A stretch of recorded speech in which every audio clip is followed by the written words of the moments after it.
I've never thought that I will be here inside the Saddam Hussein palace. After 2003, people came here. They started looting. Yeah. They looted it actually, and they took many things. Right. But they left the doors because it's heavy. Good morning, guys. Another beautiful day here in Baghdad. Behind me is the hotel that I was staying, and right now me and Thomas, we are meeting our friend Muhammad today again. Thank God, he's amazing. Decided to take us to Babylon and then Karbala, inshallah. So that's gonna be our adventure today. We were supposed to start with Najaf, but there's something going on and some of the shrine is closed, so yeah. So guys, as I was saying, we are heading to the garage where the buses and minivans and share taxis where you catch that, it's where they call garage. So we're heading to this called Alawi garage, and our friend Muhammad is waiting. So I must say I feel blessed, because I thought me and Muhammad will only see each other yesterday and done, but apparently he was free today and decided to take this trip with us, so highly appreciate it. It's morning here, around 10 a.m. right now. Seems busy.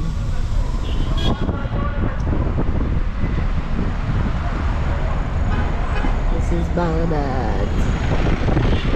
I think people are rushing to work, maybe.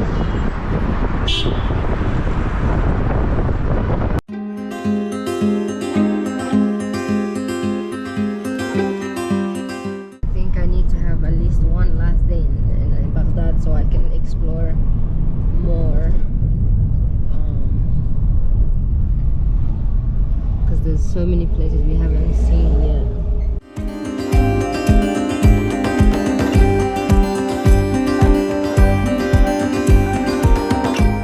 So this is what they call Alawi garage. Wow. So, wow, very busy.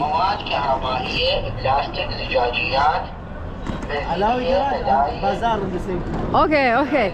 So I'm assuming the reason they call garage is because it's in a garage setting. Yeah. Well, Because I was surprised like that. When you go to like a mahatta. no, here we don't use mahatta. Mahatta we use it for gas station. Oh really? Mahatta benzin. Okay. No. No. Okay. Garage. Garage. Two main garages in Baghdad. This one, Alawi, to go to Karbala, to Najaf, to Babylon. Okay. And another one, Garage al-Nahba, to go to Nasriya, Simawa. Basra, all that. Yeah, Basra. Okay. Much further. Yeah. That's because you go into far destination, yeah? Yeah. So guys, we're gonna take a taxi. We're gonna take a taxi to Babylon. We'll take minibus. Minibus, yeah. Okay. Minibus, because you share the amount, which is cheap and it's good. It's good for the budget. Guys, still inside the minibus. We have about 1 hour left to reach Babylon. We're getting off in the middle of the street. The highway to Najaf, and we are in Babylon now. So we've reached Babylon. Yeah, we are in Babylon now. Alright. Are we gonna walk or take a taxi? No, the taxi driver just coming to us. In the middle of the street.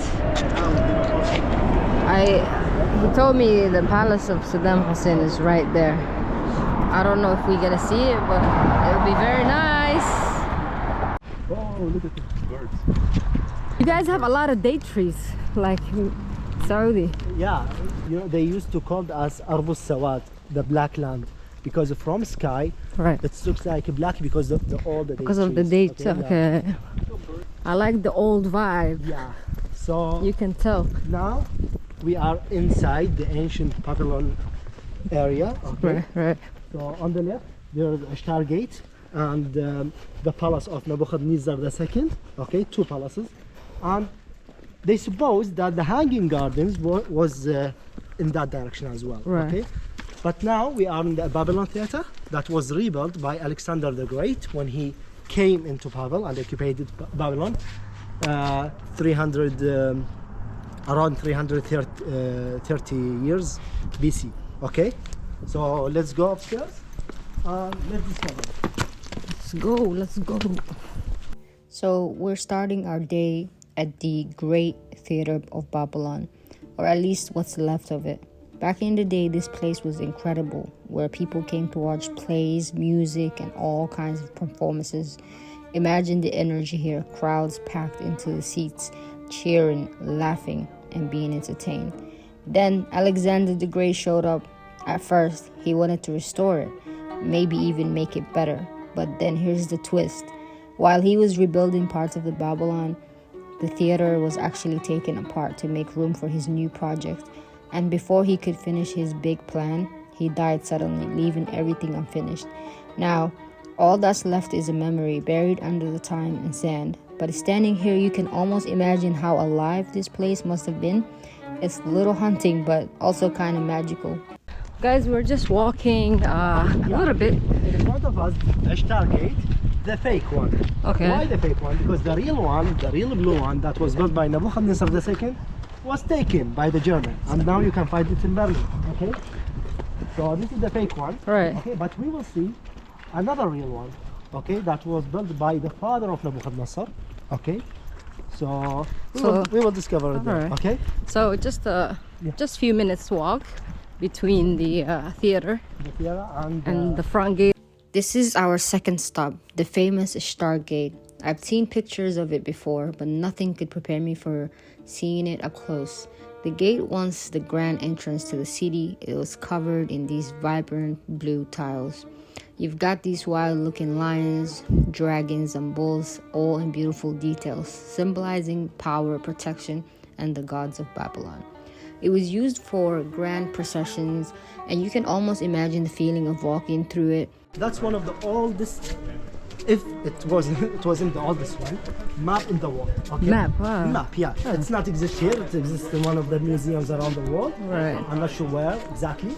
Okay, Oh. so you can see that numbers represent, Showing you. yeah, the walls of So the number city one is and- the ocean. Exactly, and that triangular shapes is for the mountains. Okay, Wow. it's not only Babylon; it's whole world that Right. they discovered in that time.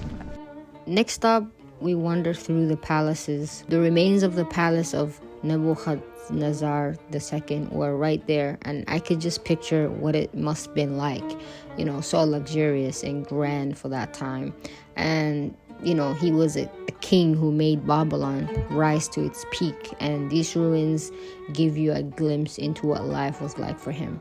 You're walking through these stones foundations, and it feels like you could almost hear the echoes of ancient conversations, the clatter of servants, and the sound of royalty ruling over the land. It's just beautiful. So this is where I would give my speech if I lived during that time in Babylon. And as you can see, I climbed here the stairs. So this is where they would Of Nebuchadnezzar II was Right. on this stair. the throne. So he would actually come and sit here and That meet. was the throne. So yeah, guys, so far so good. Learning from the Babylonian time and the historical aspect. I love that the place has been, obviously they can do well taking care of it, but so far, at least they keeping it very, they taking care of it. So when you come to Babylon, make sure you check out my guide over here, my buddy Muhammad.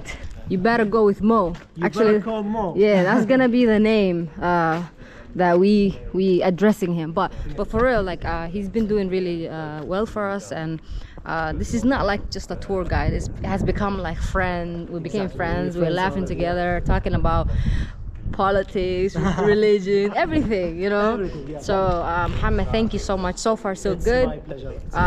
Check him out. I'll post all his information at the description box and his IG. He'll reach out to you if you message him. If you want to come to Iraq, he's the guy. Right. Is it good now? Perfect. Yeah. Let's go. This is so cool. In front of the door. We did this in Morocco as well, and like we did it also in Egypt. Yeah. Yay!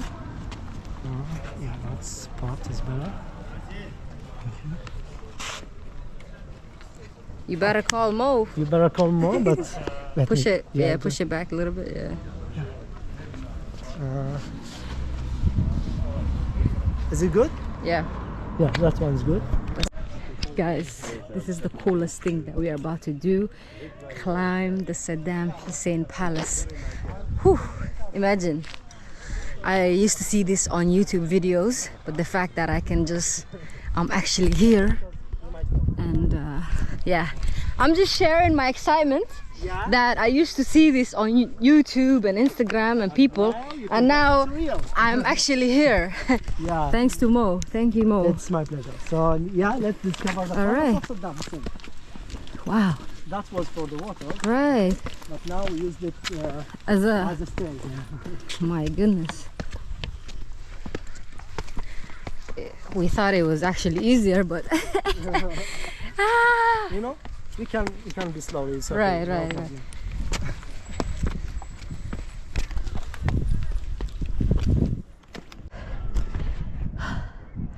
We made it up. Okay. There are soldiers and people Right. wearing their Iraqi uniform. Right. Okay. We are heading to the entrance. Right. It's being a tourist, but I know it's good. Right. To go in. Wow. I wish they kept it the way it was. I mean, but it's still quite intact, right? No. You can start filming because it's already we are on set. Right. Wow. 1, 2, let's go. Let's go. After 2003, people came here They started looting. looting. Yeah.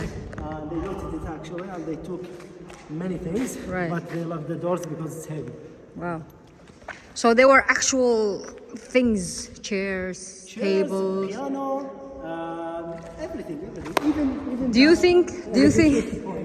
Really? Do you think that people actually did they come forward like, oh, I have the chair from the palace? Do they sell it online or things? Because I know that in America when we find things. But unfortunately, that happened after 2003. There are bad people Right. who go and rob the palaces and the banks. Right. And yeah, so Okay. it's happened everywhere. Okay. You know, as I told you, Yeah, not yeah. all your fingers are equal. Equal, So yeah. there is good people, there is bad people. And unfortunately, that's what happens here. Because after all, this belongs to Iraqi people, not to Saddam Hussein himself. Right. So just leave it. Make it as a museum so the People know. can see the next generations, but not to loot it, to destroy it. It is hard to ignore the halls that once stood as symbols of Saddam's power are now silent. The once grand building feels cold and eerie. The most surprising part is that back in 2003, during the Iraq War, some U.S. soldiers actually used this place as a defense post. It's wild to think about how this place went from being a symbol of power, Saddam's rule, to being used in completely different contexts. Oh, wow. Max. It resembles what we just did. So a little bit of history. This palace was built in 1980s, modern addition to ancient city. Saddam Hussein didn't just want a palace, he wanted to revive the glory of ancient Babylon, making a statement that he was the new ruler of this land. He thought of himself as modern-day Nebuchadnezzar, and that's why he had his name inscribed into the bricks here, just like the ancient kings did, to make sure his legacy would be forever linked to this city. Never thought that I would be here inside the Saddam Hussein Palace in Iraq, and I must say, wow,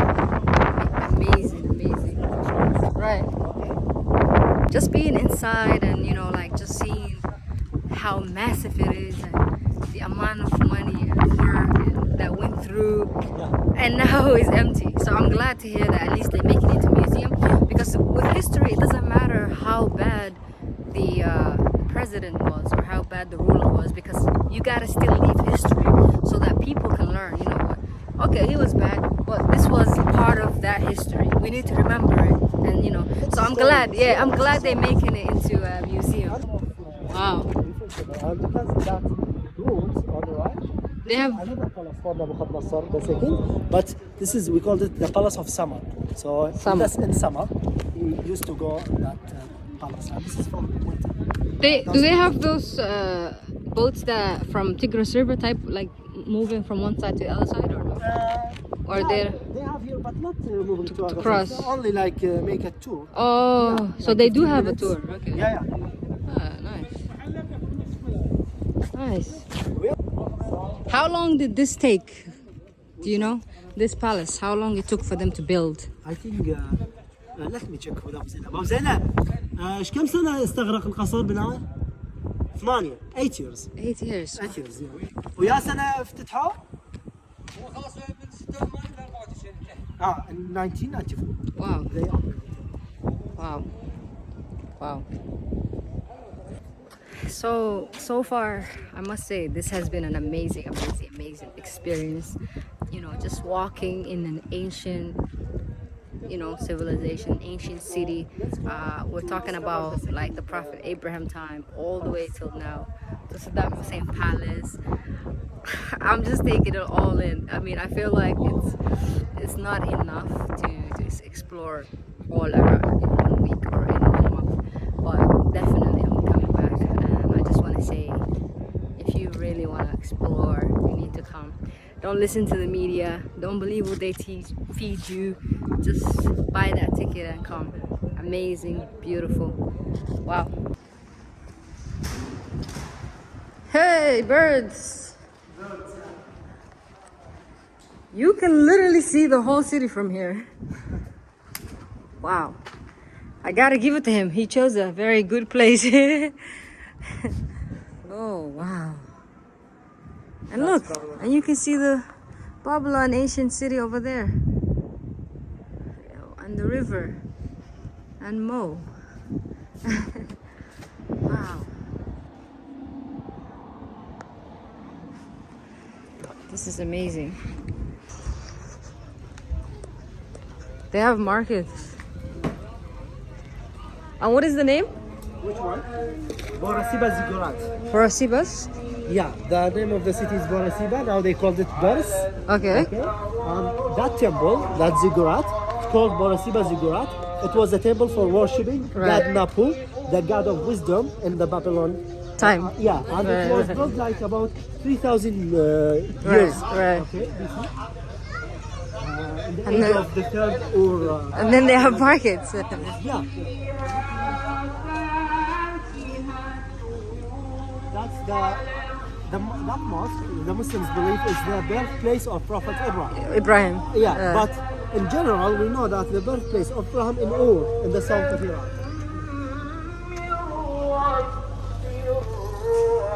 Wow. Now we are visiting Borsippa Ziggurat. As I told you, it was a temple. Okay, and you can see the moon. The moon. Wow. Excavation work as well. Okay, Right. so.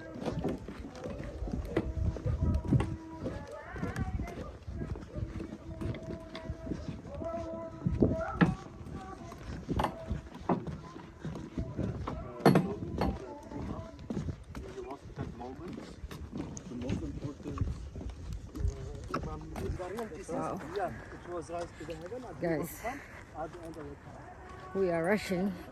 The sun has disappeared. But Borsippa Ziggurat. where are Sebas? As the sun began to set, my journey through Babylon, I made my way to Birs Nemrud, also known as Ziggurat of Borsippa, a site steeped in legend and faith. This ancient structure was once thought to be the part of the Tower of Babel, a symbol of human ambition and defiance. But for me, it was the story of Prophet Ibrahim. Abraham that brought this place to life.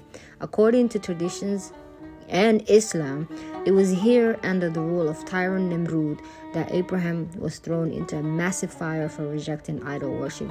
The fire burned bright, a terrifying display of power, until God intervened, transforming into a garden of safety. Abraham walked away unharmed, and a testament to unwavering faith and divine protection.